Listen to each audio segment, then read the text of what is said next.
one of the most outrageous things I read is that they're going to restrict it so that only local people can talk at these meetings to try to block a liquor license. There are some amazing groups out in the community, Communities Against Alcohol Harm. They co-opt some law students, and they get lawyers co-opted in to help communities with that, with their ability to be able to have a say. And that's a fantastic feature. What I hope isn't going to be restricted is those people coming to help communities. It means that the council can no longer decline to renew a license if it's inconsistent with the LAP. So this means that effectively it's pulling the teeth out of a process that has worked to empower and uplift community voice. So it means that where previously there might have been an intention to kind of have a sinking lid policy where you might gradually reduce the number of alcohol outlets, they won't be able to do that anymore, because with these changes, they'll only be able to amend the conditions of the license, not decline it. And that means that all of this work that communities and councils have put in is being undermined.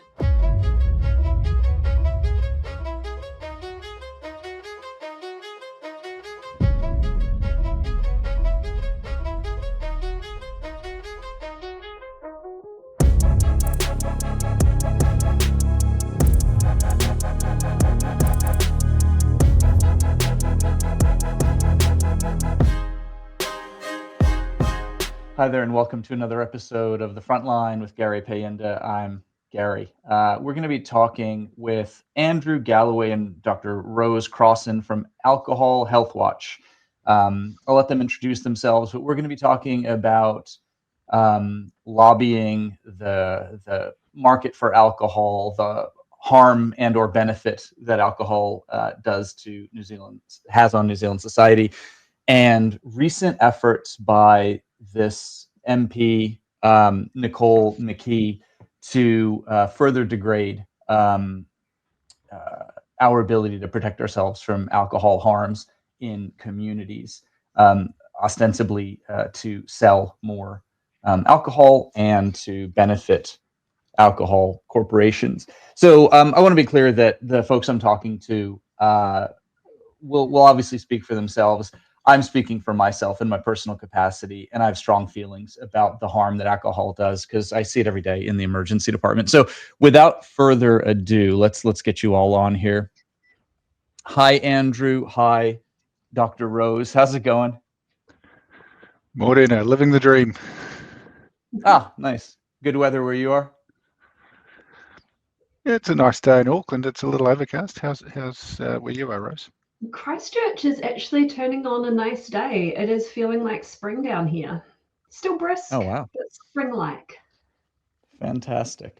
Can you, Andrew, first just introduce yourself? You're the executive director of Alcohol Healthwatch, but what is Alcohol Healthwatch? Is it a government thing, a nonprofit, academic outfit? I'm happy to, Gary, and thanks for the opportunity to come on and talk about a subject so dear to our hearts at Alcohol Healthwatch. We're a small charitable trust. We've been around for over 30 years. We are in part funded by Health New Zealand contracts. So like you said at the start, we are limited in terms of giving politically neutral advice, and we give advice to communities, we give advice to MPs, we give advice to anyone that wants advice on alcohol. We've got amassed quite a good knowledge of the laws and policies around alcohol. We support local authorities through their local alcohol policies, make the best opportunity they can to regulate the availability of alcohol at a community level. We submit on every national policy opportunity there is that is related to alcohol. So online harms is one that's open at the moment. We've done a submission on the Pie Order Act and the Local Government Improvements Bill. We try and just have that voice of this is what the evidence shows reduces harm from alcohol, and this is the way that you can help reduce harm to policymakers and to decision makers in Aotearoa, New Zealand. We've had a really big focus on fetal alcohol spectrum disorder, and we're one of the few agencies that have that have really advocated over the years to get FASD on the agenda, and we're pleased it is, but the pressure needs to stay on so that it remains a priority, because it's a massive problem for communities and individuals, carers around Aotearoa. Kia ora. I was trying to look up the numbers of the cost and the humans impact involved, and it's in some studies they estimate, it's all just estimates, 3 to 5% of the population affected by fetal alcohol. So it has enormous impacts on your ability to lead a productive life and have gainful employment and do well in school. Yeah, we'll talk about that a bit later in terms of harms. Dr. Rose? Morena, thank you very much for having me. It was really nice to be here and working again with Andrew, who I work a lot with. So I am an academic at the University of Otago. I'm on the Christchurch campus in the Department of Population Health. So I teach public health, and as a researcher, my research specialty is on drug and alcohol harms, and I'm particularly interested in drug and alcohol policy and how those work or don't work to reduce harms. So I have published work fairly recently on New Zealand and alcohol harms. For instance, the link between alcohol and suicide in New Zealand. I led the New Zealand drug harms ranking study, which concluded that alcohol is the most harmful drug in New Zealand. And I'm really interested in good policy in this space and how we get to a place where we have better evidence-based policy. It's probably worth mentioning, I think it was David Seymour that called public health doctors Muppets that should be put back in their box when they dared to do their job. So in my opinion, and again, I don't expect you to get into anything politically, but I have strong opinions on this. And I think public health doctors are among the most noble doctors and researchers in the whole house of medicine. And if anyone should be advising on health policy, on community health, it should be the public health doctors. But this government doesn't like that, especially ACT, backed up by National, wants to silence these voices because they're very, very inconvenient. They talk about things like death and economic costs. And this is a government that's not, in my opinion, interested in that. They're interested in lobbyists and corporates.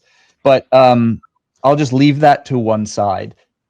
Rose, can you talk about the health costs, not the financial costs, but the health impact of alcohol on people? So we talked a little bit about fetal alcohol, but there's violence, abuse, crashes. Like what is the panoply of health issues that we're talking about? Because it's deeper than what most people might think of, like alcoholic liver disease. That's a very tiny part of it. Yeah. So the thing about alcohol is that there are just so many widespread harms. And so when we did the New Zealand drug harms ranking study, part of the reason that alcohol came up as number one was because it has this kind of widespread effect and widespread harmfulness. So the types of health harms that we think about and talk about are acute harms like injury, traffic crashes, falls, so unintentional injury, also intentional injury. So this could be interpersonal violence, like which we see if you're out if you happen to be out at 2 a.m. on a Saturday night or working in an ED, you're going to see this. But intentional violence can also be self-directed, and alcohol has a really strong link with suicidal thoughts and behaviours, unfortunately. We know that alcohol is associated causally with major depression, with mental health issues, and can exacerbate mental health symptoms. So then we're thinking about psychological harms, not just health harms. Chronic health harms, including cancers. So alcohol is causally associated with 7 different types of cancer. And as you mentioned, liver disease, long-term cognitive dysfunction and cognitive decline, which has a health impact. So those are just all of the health harms. But then we need to go broader and start to think about the social and community harms that arise from alcohol. So crime and violence and family dysfunction, relationship distress, people losing their jobs, economic harm. It just keeps going, and that's why alcohol is the most harmful drug in New Zealand. There was an unbelievable study, 2018, Addiction. It was in the UK, and it attempted to show where the alcohol industry gets its money. And the eye-popping, like crazy number that I got out of that study was that 4% of the total population accounts for 23% of the total revenue. So as much as alcohol sellers like to paint it as we want to reduce alcohol harm, if they did so, they would lose at least a quarter of their money, because 4%, again, 4%, tiny percent of the population is buying up 23% of the alcohol. There's money in addiction. And to think that these companies whose primary interest is obviously maximizing shareholder value and profits, to think that they would like shoot themselves in the foot and decrease their sales, their revenues, just beggars belief. And yet that's what Nicole McKee is repeatedly, and this government is repeatedly telling us. Again, I don't want you to pin you into having to comment on anything you don't want to of a political nature, but yeah, that study was interesting, wasn't it? I found that study particularly interesting because it helps us kind of paint people into a corner as well and say, well, this isn't a problem for me. This isn't, I'm a responsible drinker. This is about them, the small group of people. I don't need to worry about that at a public level. But I think what is missing from that debate is that alcohol harm doesn't just happen to the person who is drinking. Alcohol harm kind of cascades across families and relationships and communities and society. So it is a problem for all of us. Yeah. People have no idea what percentage of ED patients are injured or have injured others, or the chance that someone in their multi-vehicle car crash was alcohol intoxicated and that affected the outcome. It's real. That same study showed that in the UK, moderate drinkers only accounted for 20% of revenue. So moderate drinkers only accounted for a relatively tiny proportion of the overall revenue. So hazardous and harmful drinking is super duper common. Andrew, can you talk about like the New Zealand experience? Like, what are sort of our numbers of who drinks and sort of how much? Do you have that data? The New Zealand Health Survey is an annual survey. I can share it with you. I've got some numbers if you want, and I'd like to hear your commentary on it. Okay, 76% of New Zealand adults drink. About 16% of New Zealand adults, that's all adults, have hazardous drinking. Does that blow your mind, or does that sound like the numbers you've heard? I mean, that's consistent, and that's the number that the industry love to cite because it has reduced over time. The fact is that's still 720,000 people on the last number, so that's a huge amount of people. But as Rose was talking about those harms, not all harms come from hazardous drinking. Some harms come from lower level drinking, regular drinking, that these responsible drinkers do, and the discussions that happen about responsible drinkers. So it's a frightening number. It is good that it is reducing over time, but we have to also be really careful with statistics. That it's one measure, it's one tiny measure in what we should be measuring across all of the outcomes, including emergency department presentations, including some of those softer measures. And sadly, we're seeing less money being made available for this type of research. We've seen changes to I worked for ALAC way back in the day, the Alcohol Advisory Council, and we used to do an outcomes framework. We used to have attitudes and behaviour surveys on alcohol. We were much richer in terms of the data that we had that showed the full picture of the culture of alcohol harm. When we're talking about hazardous drinking as well, we're talking about people who are declaring to a phone interview, presumably, how much they're drinking by units. And they're probably underestimating that, because a standard drink is you know, a can of beer, an average can of beer is about 1.4 standard drinks. A pour that you make, that you have yourself of a glass of wine, is probably 2 standard drinks, 1.5 to 2. So they're probably even underestimating their own assessment of what is hazardous. But yeah, we know that harm occurs earlier than at that hazardous level. The audit test, which is what the questionnaire bases itself on, is quite old, and I don't think it takes account of the fact that we know that alcohol causes cancer, and that can be low amounts of cancer. Canada have come out with some drinking guidelines which talk about 2 standard drinks a week being the maximum if you want to maintain low risk, and we're miles behind that in Aotearoa, New Zealand. So I think we acknowledge and we agree that there's some good news in the rates of hazardous drinking coming down, but it is just one measure, and I just urge caution on any policymaker or decision maker that thinks that's a good enough sign to say that we're drinking less. We know from our colleagues in Justice that the courts aren't any quieter of a Monday morning, and the emergency department professionals like yourself who still see the harm rolling in. And police. And police watch houses, absolutely. Yeah, the cost to society is just unimaginably large. So it's funny you talk about 2 drinks a week. The New Zealand alcohol consumption, for every person over the age of 15, it's estimated to be 8.7 that's not estimated, that's based off sales, so that's actually a reliable number.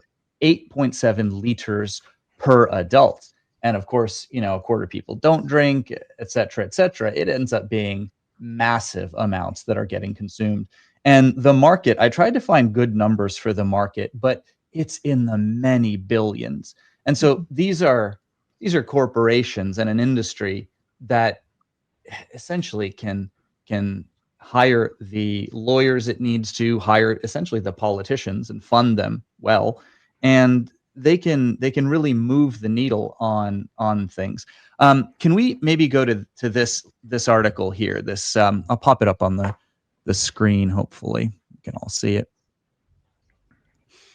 Pop it up for a second. This is Nicole McKee. Correct me if I'm wrong, but I think she used to be a gun lobbyist previously. Again, I find it insane that we have corporate lobbyists in roles as representatives, or ex-corporate lobbyists, numerous ones for tobacco and firearms and things as our protectors in government and as our representatives. But can you talk a little bit about what the changes to the Sale and Supply of Alcohol Act, what these changes would be? If you need prompting, I've highlighted some bits there. But can you speak to this about how it's getting harder for communities to fight against alcohol corporations? I can start if you like. I think I was with Sir Geoffrey Palmer when he did the Law Commission review before 2011, and it was the Law Commission review that really redesigned. It was a first principles review. It went back to what are the first principles we want in a piece of legislation. He listened intently, and he had a team of amazing people working with him at the Law Commission. He went to Altara as part of that Law Commission review. We at ALAC were supporting the Law Commission, making the most meaningful engagements for him to see what we knew were really high levels of support for change. At that stage, it was really hard to get a license and easy to lose a license. The other way around, hard to lose and easy to get. And the law reform package was designed to turn that on its head, basically. Let's make it really hard to get and easy to lose. What we also saw through the bill process was the industry got involved, and we saw appeals processes to LAPs. We saw some things chipping away at what was the fundamental reason we had that act in the first place, which was to reduce the availability of alcohol. Turning to what the ministers announced last week, what's really disappointing about that, some of the things she's announced chip away at the ability for communities to have a say, so making it harder for communities to make objections, and those I think are mistakes. But she was provided with advice a few weeks earlier in a cabinet paper which gave her the opportunity to reduce 2,400 victims of crime through a really small change to the availability of alcohol. If you reduced it from 9 a.m. to 9 p.m, you would have seen less victims, but also would have seen less health harm.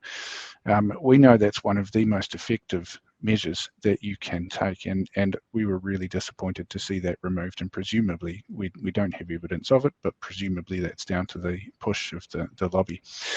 But taking away, Justice Ministry in yellow up on the screen says that reduced hours would result in 2,400 fewer violent victimizations a year. Strong correlation between later opening hours and more violent crime. Oh, unthinkable. And we know it was a really tough ask for community members, for lay people in the community, to turn up to a quasi-judicial system, be subjected to heavy cross-examination. That's a big ask for a school principal or whoever was giving an opinion on what they thought the availability in the community should be. So some of those changes that were pulled back in 2023 were good, and then we're seeing that being chipped away again now. And we don't know the full detail because we haven't seen the cabinet paper yet, but things like allowing the industry a right of reply to objectors potentially undermines what they've just said. And I don't know exactly what form that'll come with. The full picture of just how bad this will emerge over time, but we're really concerned that these changes will just set us back a little bit from where we've been trying to get to, from what was originally intended in 2011 by Sir Geoffrey Palmer and the Law Commission team.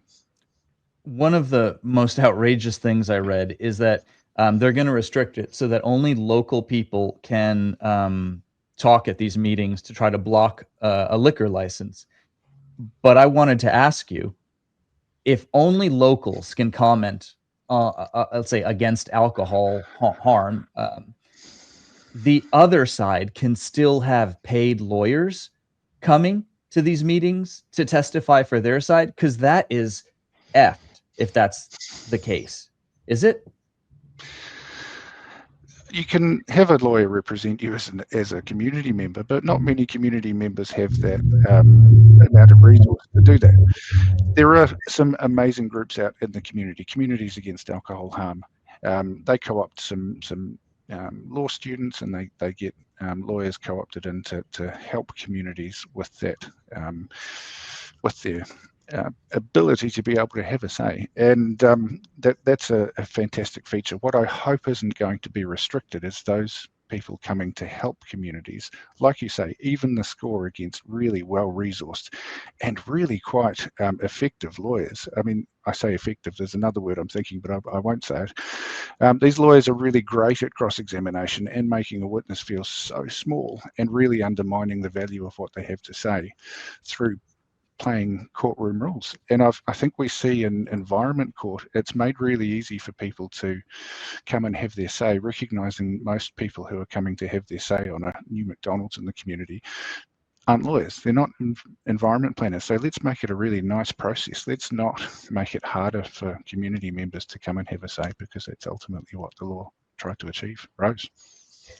Yeah, I agree with everything that you've said, Andrew. I think the other part of it that really I guess disappointed and concerned me was that we've seen recently, since the law changed in 2023 with the community participation amendments, we've seen some LAPs finally advancing, right? We've had Auckland and Christchurch notably pick their work back up on LAPs and pass them. So they've actually really engaged with their communities, and communities have had a say. There's been heaps of consultation, and they've come up with something which is what the communities have said that they wanted.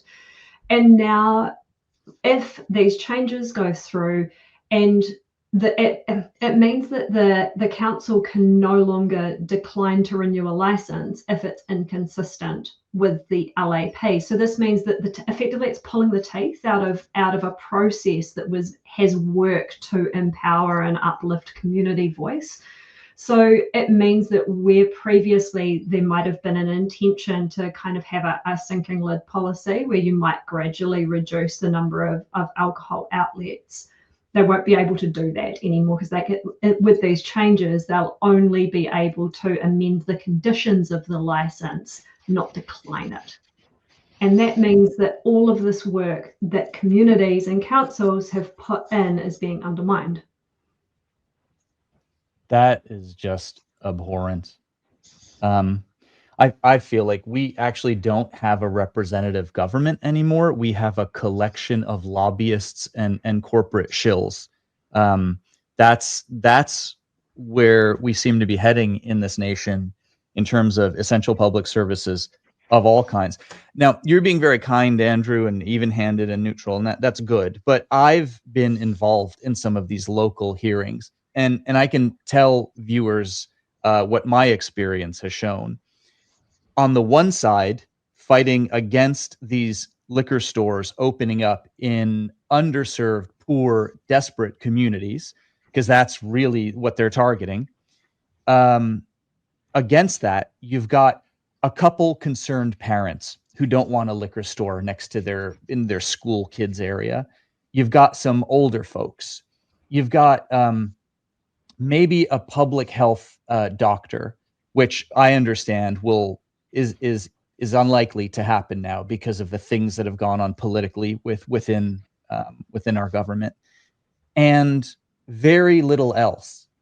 And on the other side, you've got paid lawyers from incredibly high-powered corporate law firms sending multiple lawyers around the country to fight against these local groups with a full bag of tricks. I mean, these are the most highly paid lawyers in the country, and they know how to do their job. And they just come through and they just destroy people. And the system that I saw was set up so that they easily the government may postpone a meeting. And now you've got parents scrambling to provide daycare. You've got people with jobs that can't make the second date that the hearing has changed to or extended to. And so you've got on one side these paid people who can afford any amount of expenditure and time. Their time is being paid for. And on the other, you've got just hopelessly outgunned citizens. And that's been my experience of the local alcohol policy thing when we have tried to fight against it. And just last night, I got an email from two people, alcohol and drug folks, that said, can you speak up? There's something happening on Thursday in our area, and public health doctors aren't really allowed to speak up anymore. They're understaffed. I mean, they've lost, I don't know, I think they lost 25% of their staffing nationally, was decimated by government. And yeah, this is a stacked deck. And again, I don't want to put you people on the point to have to respond to that, but I do have to put that out there that this is David and Goliath stuff. I think one of the things, we did some work a couple of years ago now, but it's something that I've been thinking about a lot. I work in drug policy as well, and drug policy is a similarly vexed kind of policy area for different reasons, but just as tricky to enact change. And I think that something that we should be really advocating for and talking about more is deliberative democracy, and how to kind of democratize some of these policy making processes. And I think that we did some work a couple of years ago, led by a brilliant medical student, Oliver Sutcliffe, who went on and got a Rhodes Scholarship and is now doing a PhD at Oxford, that kind of a med student, who did some work on what a citizens' assembly could look like and achieve on alcohol policy in New Zealand. It was really thoughtful, and effectively he had concluded, having kind of been part of the system and through what he had learned in his medical training, that really that was the only way to break through some of these policy challenges. And I think that when people are asked what they want, when citizens are asked, they give incredibly thoughtful, nuanced, constructive ideas. People are clear about what they want from alcohol policy and from drug policy. They just don't get what they want. So I'd really like to see some more kind of democratic, participatory, deliberative democratic processes brought into this policy space. That brings to mind something I just read recently on Denmark, how they have a rule where if you get 25,000 or 50,000 signatures on an issue, it has to be debated in Parliament. And I think that is huge, and it just makes a lot of sense to me. And I don't know exactly what a citizens' assembly would look like. I'll read more about it. Maybe I'll have Oliver Sutcliffe on at some point to talk about it. But we have to do better than we're doing, because what we've got now, in my opinion, is a sham where communities get railroaded into ever more alcohol outlets. In Northland, we have roughly twice the alcohol harm of other regions in the country. So it's rampant here. And I just feel like that industry is so predatory that I just don't have a lot of tolerance for it. And I think a lot of New Zealanders might ask themselves why their little community, rural community, doesn't have a school nurse, doesn't have a dental therapist in the school, doesn't have a dentist or a GP or a nurse practitioner, but they've got a liquor store. And that is just, I think it's something that should just be condemned. We can do better than that as a society, I think, I hope. Agree Any comments, Andrew? On the earlier point about hearings being stacked, I can agree with you. I think your reflection on the experience you had in those cases was representative of what Steve Randerson from Shawfadaka University have found when they did some research on it. It is such a stacked process, and again, you're asking people to give up time in their day. These things aren't held in the evening when it's great for ordinary citizens to attend. They're during the day. Like you say, there's games being played, probably deliberately by the alcohol industry to change the day or do something to really reduce the impact that community members face. The change that was made in 2023 was to stop cross-examination, because that's an awful process. If you're not used to going to court, sitting there and being bombarded by one of those really highly paid lawyers, that's an awful process. And I've done it, and I've been around this game long enough and been in courtrooms. I'm experienced, but still it takes it out of you. And so that change was good. What has been proposed in the changes announced last week was to have this right of reply. We don't know what the detail of that is yet, but I'm really hoping that it isn't going back to some of those bad old days where we had community members made to feel this big because they have a passion and a concern for their children or for others in their community and are doing the right thing and trying to have a say. The old system put people off having a say. We don't need to make it any more encouraging of going back towards that experience. Any final thoughts as we wrap up another depressing episode of the front line? What I will say is there's very, very high public support for change. What I saw in the wake of Nicole McKee's announcements when I went down the rabbit hole of social media comments, most of them were going, I can't believe this is happening after some of the other things that have happened in public health. This is just another thing that's happened. To give you some idea of what the public support is, in a poll done by Health Coalition Aotearoa and the Cancer Society, 81% of people agreeing that online purchases and deliveries being subject to better regulation, 76% agreeing with neighbourhood limits on the places that sell alcohol, 58% agreed with returning the purchase age to 20. Those are just a few of those key areas of public support. We know the public also want to see the alcohol industry out of policy spaces, and we've seen far too much of the alcohol industry in policy spaces recently. There's really high public support for changing that, and I think we've got others. We've got Health Coalition Aotearoa, Helen Clark Foundation, the Transparency International Group, all calling for the same thing. I think it's time to call the end to not just alcohol, but other harmful commodities having that open door to the beehive to be able to go and influence the laws that they want for profit. We need to put public health first, because otherwise we just continue to see these non-communicable diseases clog up the health system. We continue to see the high level of crime and disorder. We will continue to see fetal alcohol spectrum disorder. So the good news is there's really high public support and appetite for change. That's sobering numbers. You forget that sometimes, that 76 or 81% of the society wants to reduce harm, wants to reduce alcohol harm. So you've got literally millions of people in New Zealand that want to do the right thing. But against that, you have billions of dollars. And, one voice, how many dollars can overwhelm one voice? Because if we're talking about, market capitalization and revenues that are in the billions and billions and billions, you just wonder, how can a government survive and actually be representative when it has this huge perverting force on it of just sheer money, just international corporate billions of dollars? Very hard to resist. Like, Andrew, if I could give you, $900,000 as a salary, might you be swayed to change your job and sing a different tune? And we'd all like to think that we wouldn't.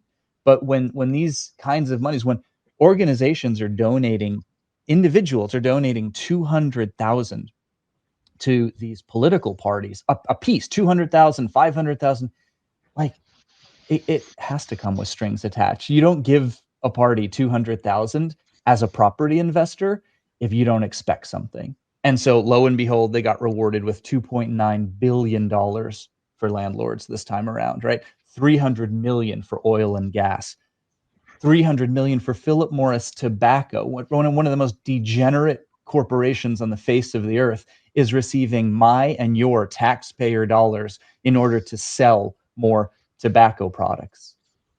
This stuff beggars belief, but it's good to hear those numbers and to bring it back down to people and say that the people are with us. They are against alcohol harm. And that's what the numbers you're giving means. Millions of us are behind these changes. And I have to hope and wish that will come to fruition. Rose, can you wrap this up for us and give us any inspiring words? Gosh, wow. Well, I was going to close by saying exactly the same thing as Andrew did, which is those poll numbers and that there is overwhelming support for change. So I think I would come back to that kind of strengthening of our democracy idea, right? Because we talk about unhealthy commodities sometimes as if they're separate problems, right? As if unhealthy food and if alcohol and tobacco are problems that we fix in their own little boxes. And I don't think that they are, right? They are, as Andrew has pointed out, they're all part of the problem with all of those is the impact of industry and of money on policy making that then counteracts people's wants and needs and their health. And I think we have to, I recently read, I'm going to actually, hang on, is it literally, no, it's on my bedside table. I can't even hold it up. I recently read what I think is the book of the decade by George Monbiot, and it's called The Invisible Doctrine. And the thing that he closes with, and the thing that I keep coming back to, and probably why it's sitting on my bedside table right now, is that we don't just have to throw our hands up in the air and despair at the state of our democracy and the state of our democratic processes. That the way to counter this is to have people much more engaged in our democratic processes and have that deliberative participatory democracy, because people know what they want. Those polling numbers that Andrew is citing means that people tell us that they want change. It's just how do we actually affect that for them? And I really think that greater democratic involvement is the path forward. That's a pretty tall task. We have to reshape the entire political system and the discourse and get rid of neoliberalism and move to a participatory democracy that values people over profits. But I think we're up to it. I think we've got to try, because the alternative, in my view, is too bad to countenance. It's too bad to like even think about. If we have completely sold out our public health and our decency to corporates, like where's that going to leave us in 5 or 10 years? I hope we don't find out. But I thank people like you for doing something to fight it. Thanks, Andrew. Thanks, Rose. We'll have you back when there's another important story on alcohol harm, which probably, given the way the pace of bad news from the government, that probably won't be very long. It's probably only a week or two. Can you give me an idea of when these laws that we've been discussing will move to the next stage in their evolution? Great question, and $64,000 question. I think everyone's wondering the same thing. We haven't seen the CAB paper, but look, in a normal world, these things can take a month or more to be drafted up into a proposed bill, and then there's hopefully a select committee process. If that happens, I would, if I was a betting man, I'm not, that might drop just before Christmas, and that you know, and if everything all works out well, you could see a bill hopefully going to a select committee for submissions. And if people are wanting to stay, they can reach out to us, alcoholhealthwatch.ahw.org.nz, sign up to our newsletter. We will keep our stakeholders posted, and we encourage everyone to get involved, and we'll have lots of information available to support people to make really meaningful submissions to make sure that that evidence is high up on government's radar. Rose, anything? Again, I'm just going to have to agree with you. So it's being submitted to Newsroom, an op-ed with one of your ED colleagues, Gary, Dr. Laura Joyce from the Christchurch ED. It's literally like the closing paragraph of our draft op-ed, which is to say, get involved. If you don't like this as a citizen, have your voice heard, right? If it goes to select committee, put in a submission. Write to Minister McKay, write to the Prime Minister, write to your MP and say you don't like this, right? Like this is a chance. If you don't like what's happening, have your voice heard. Absolutely. Yep, silence is complicity. All right, thanks for coming on the show. I appreciate your time, and I appreciate even more the work that you do just year after year on this. Thank you. Thank you, Gary. Thanks for having us.